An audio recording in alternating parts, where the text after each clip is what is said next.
Hello, and welcome to the World According to Christy podcast. I'm your host, Christy Demetrakis, author of Faith to Conquer Fear, Inspiration to Achieve Your Dreams, and Amazon best-selling book, Faith to Conquer Fear, The Journey.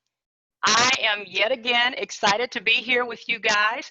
If you took the opportunity to listen to my podcast trailer, which is episode 0, you will hear me talk about the fact that I'm going to be talking about different things every week. So some weeks you might hear me pontificating about whatever I choose to talk about that week. Other times you will hear me talk to some of my old friends from my vintage Faith to Conquer Fear and Sell Your Message radio shows. And then other weeks you're going to hear me talk to some new friends. And this is one of those weeks. I'm talking to a new friend today. Today, I am talking to Mike House. And let me just tell you a little bit about Mike. Mike is a thought-provoking speaker with a focus on personal development. So we're going to be talking about transformation and change. I'm excited. I love those topics. He equips others through speaking and providing strategies, and that's what he does best. His back to basics approach, I love that, is applicable to all audiences. Whether it's leadership, strategy, personal or team development, his message is empowering and will elevate thought in order to make dreams possible. So I am really excited about this conversation today with Mike House. Mike, welcome to the World According to Christy podcast. Hey, Christy, thanks for having me today. I'm excited about this as well. I've been looking forward to it all week. So again, thanks for extending the invitation. You know what? I had a short list of people that I wanted to start with, and you were one of them. So I am excited to have this conversation because we've had conversations before. We do know each other, people. You might pick that up as we go along. So I do know Mike, and he has a wonderful story, which is again why I really wanted to bring him on to have a conversation with you. Because as we talk about this podcast and what my vision is for it, it really is to inspire people to think differently, to act differently, and so I think this conversation today is going to give you something thoughtful, to think about. So, Mike, let's get started. Tell us about your family, and then we're going to go backwards in time. But first, let's start with your family. Sure. I am married to the most amazing, talented, beautiful, awesome, phenomenal woman that God created, and her name is Okay. Her name is Manisha House. Okay. Manisha House. We have been married for 12 years as of May 24th, so just a couple of weeks ago. We have an extremely exciting story, I like to think, because we only dated for about 3 months before we said, hey, let's get married. Wow. And so it's been a wonderful ride. We're here in the Cincinnati, Ohio area, and we have 2 beautiful children. We have 2 sons. One is Hezekiah. He's 8 years old. And then our baby boy, who came as a complete surprise to us, is Jackson. And Jackson is a year old. He's just 1. So I am extremely blessed to have such a beautiful and wonderful, loving family that supports me 100%. My son says that I am his favorite speaker. So nothing else needs to be said. You are so right. You are so right. That is awesome. Well, I have to say, Jackson, people, this little Jackson is my man. He is my man. I get the pleasure of, I haven't had a chance to watch him lately because of COVID, but I get the pleasure of every now and then, like I'm the caregiver in church. And it's fantastic. He's so stinking cute. But anywho, that's not what we're talking about today, because I could talk about Jackson for a while, but we're not going to talk about him today. Okay, so great. You have a wonderful, wonderful family, and you are exactly right. You have some amazing kids, and Monisha is fabulous.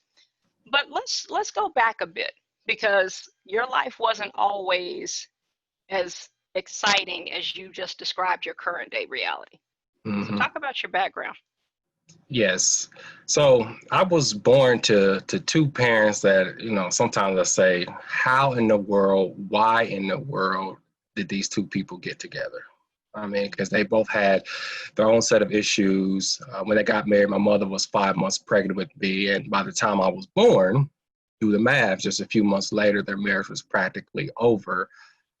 So I never really saw, observed, witnessed, or experienced a healthy relationship when it came to marriage throughout my life.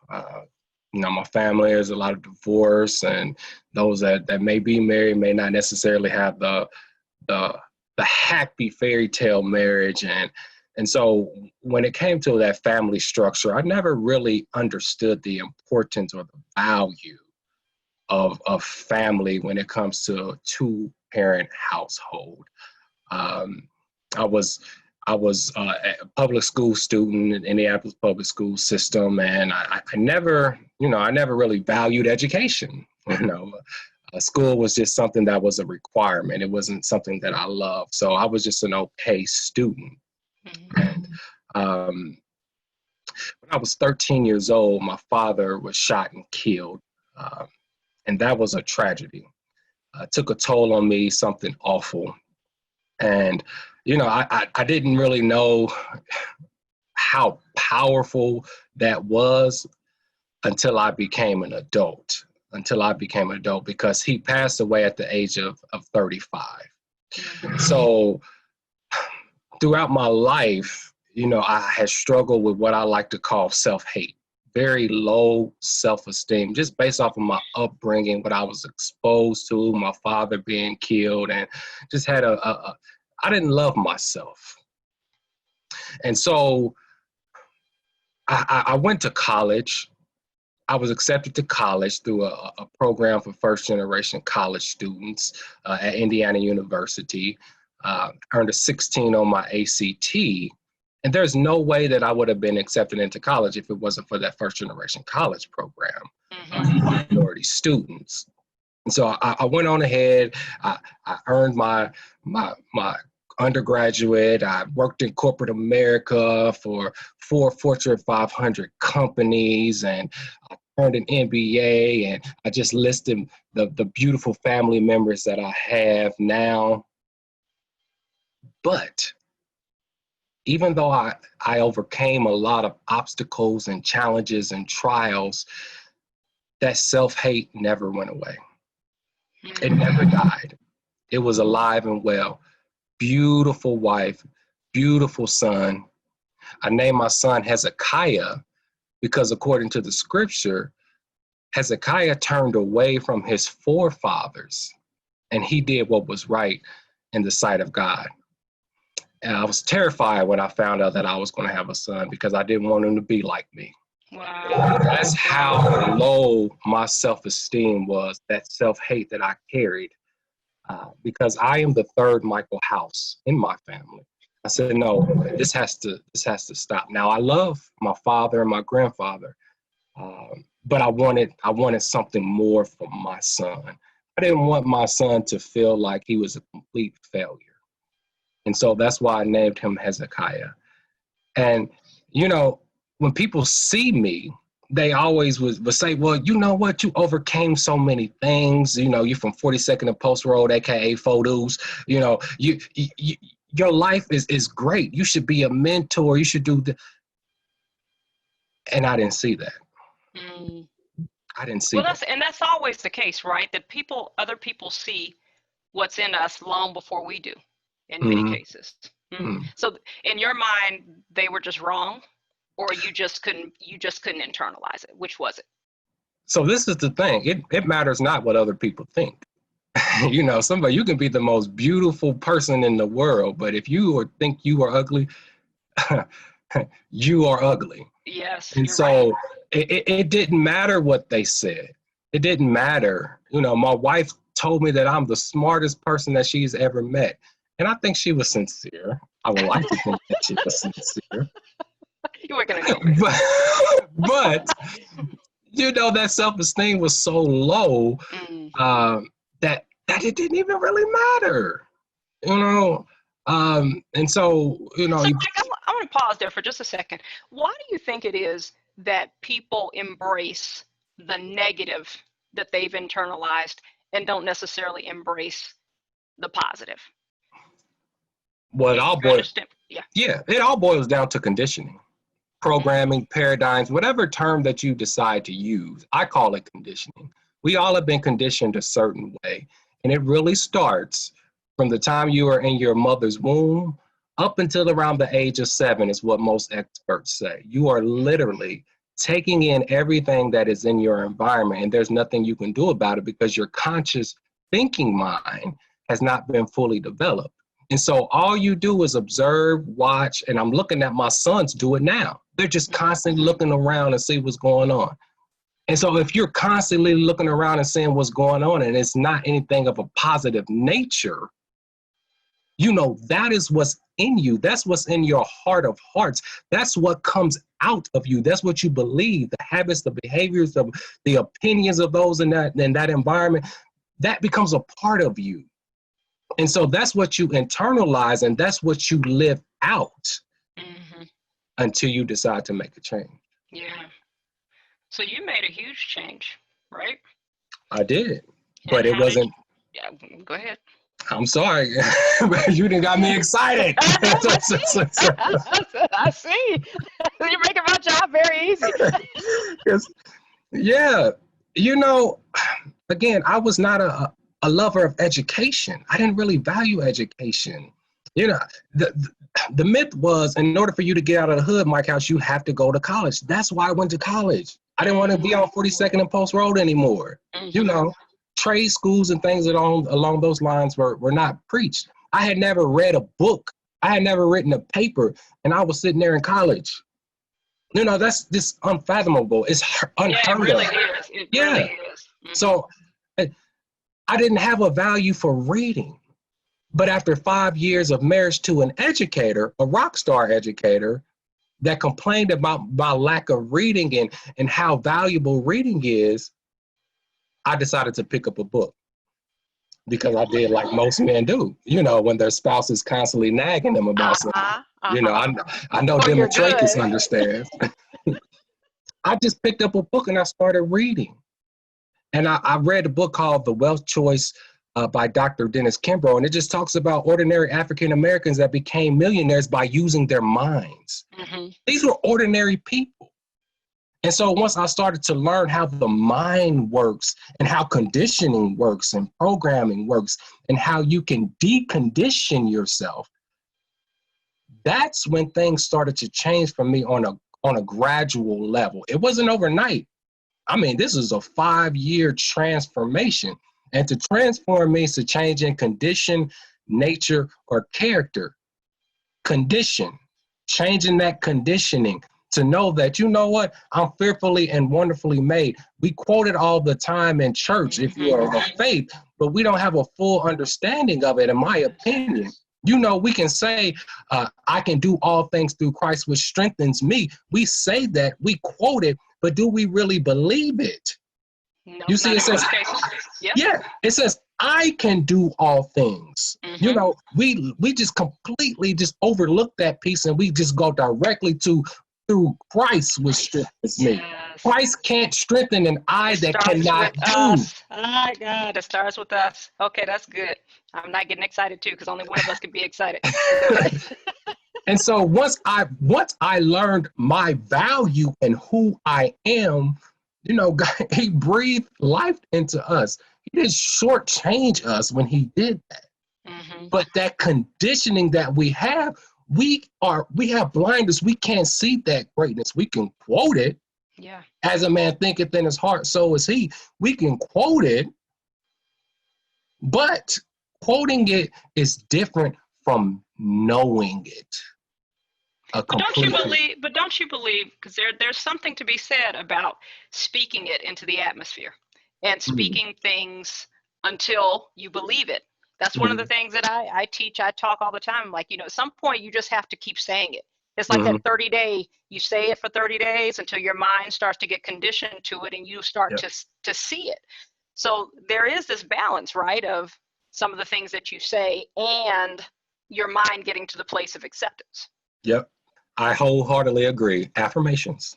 Affirmations. That's what it is. And I have affirmations that I do every day. But I think there's also, it has to be a knowing. It has to be a confidence. It has to be an assurance. You know, that's the difference, you know, because. But what if people don't have that?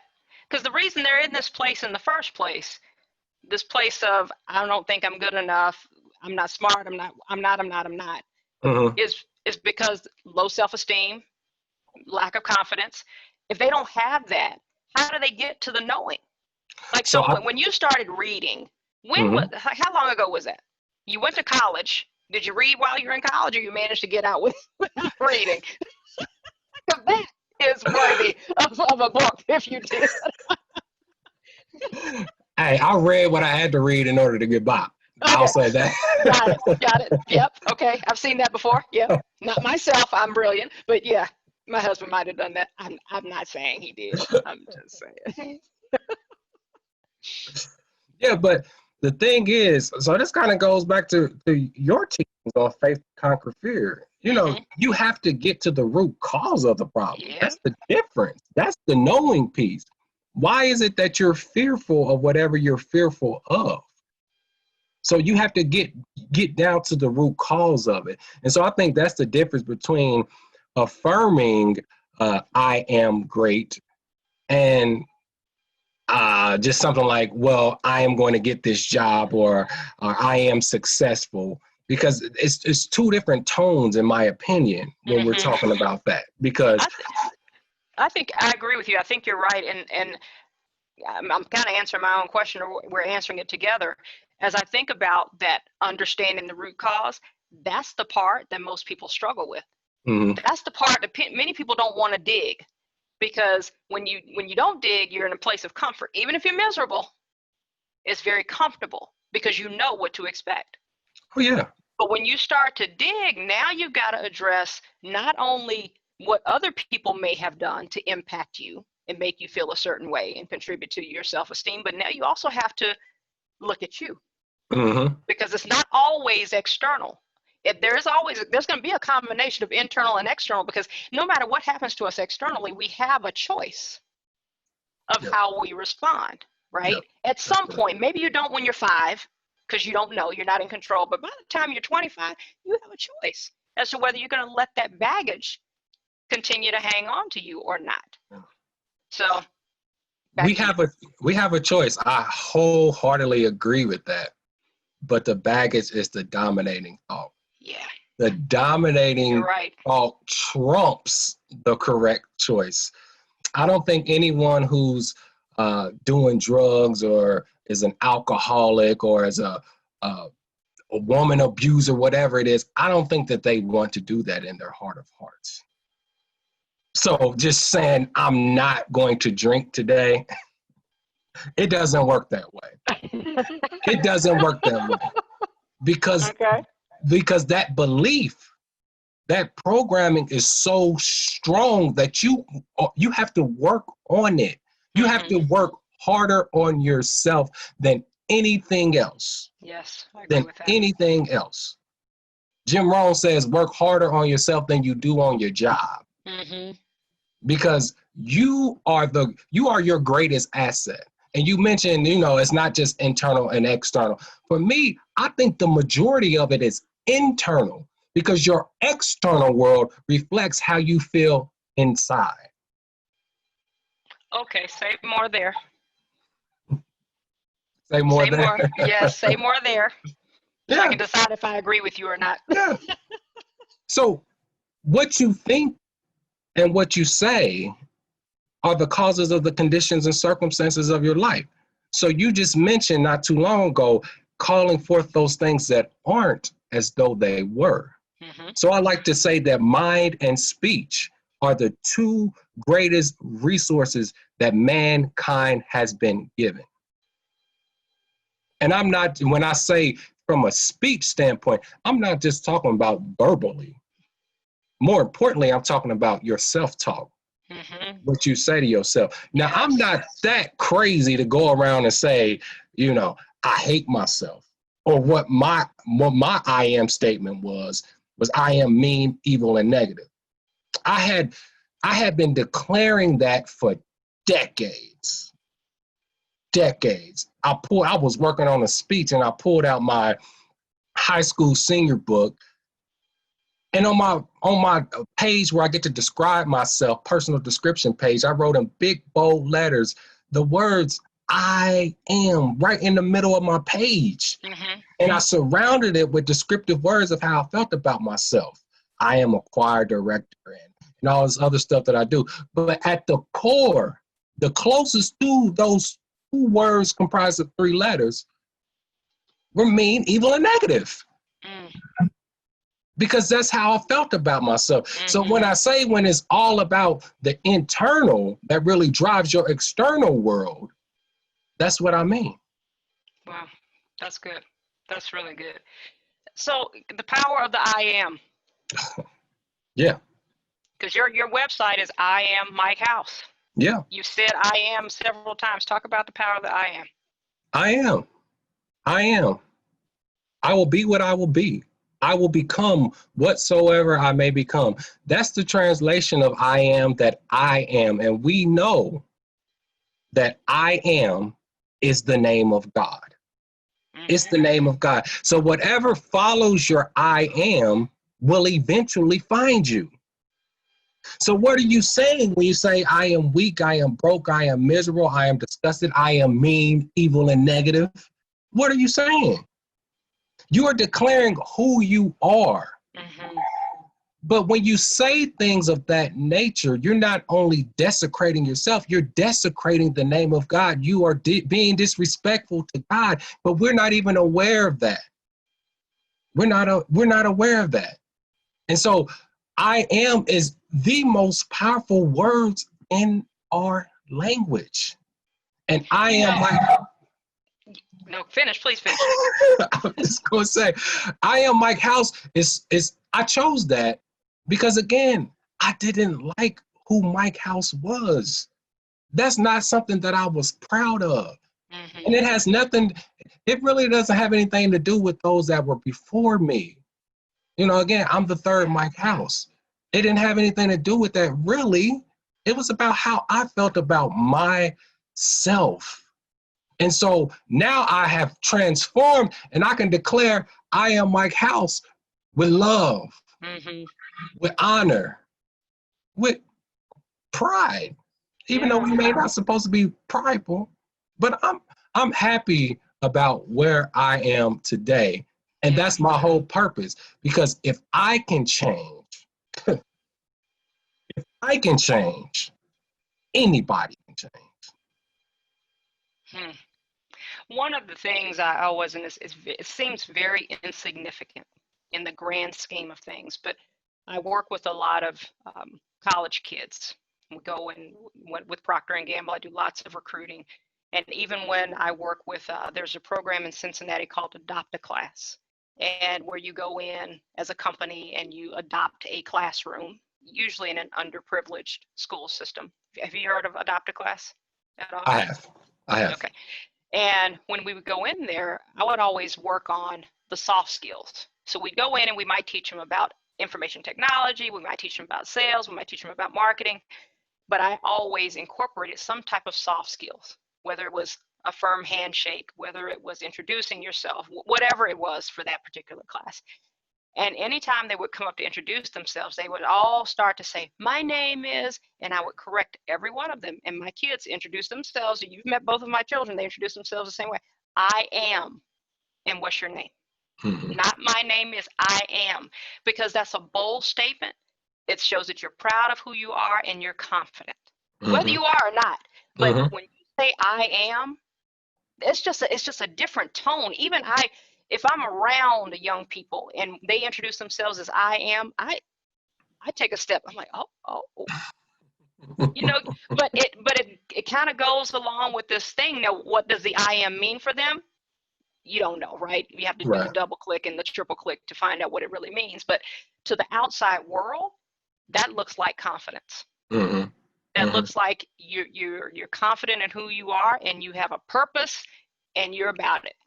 Right. So I love the whole concept of I am and why that's important to you.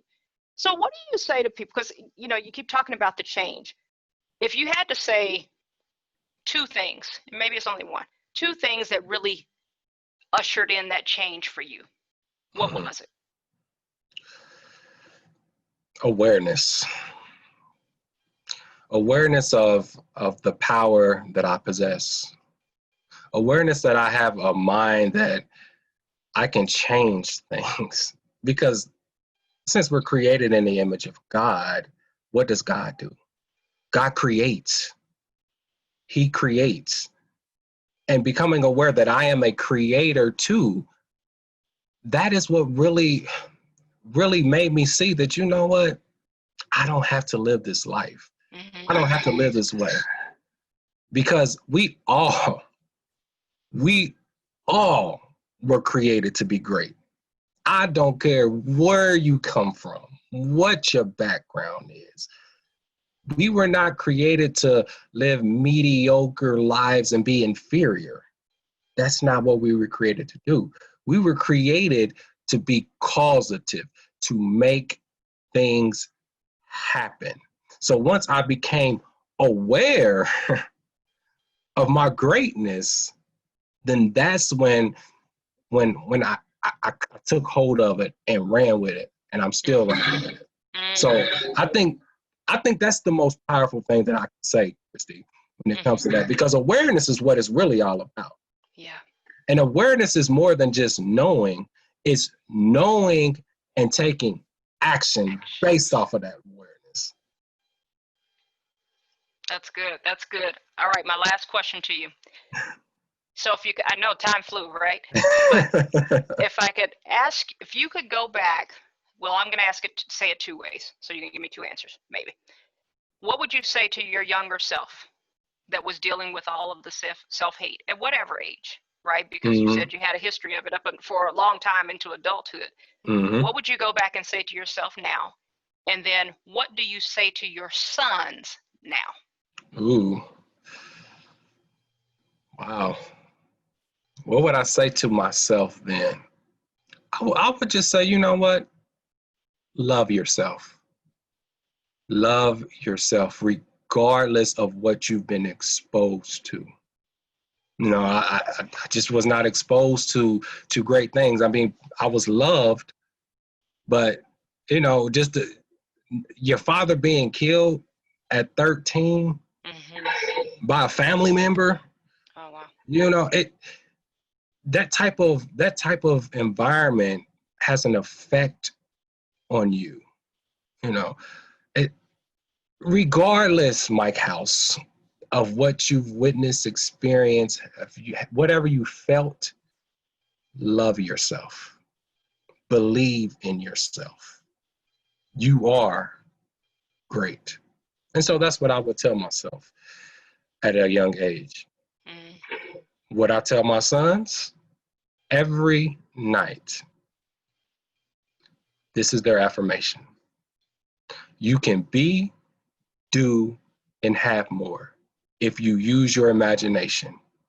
Your imagination is everything.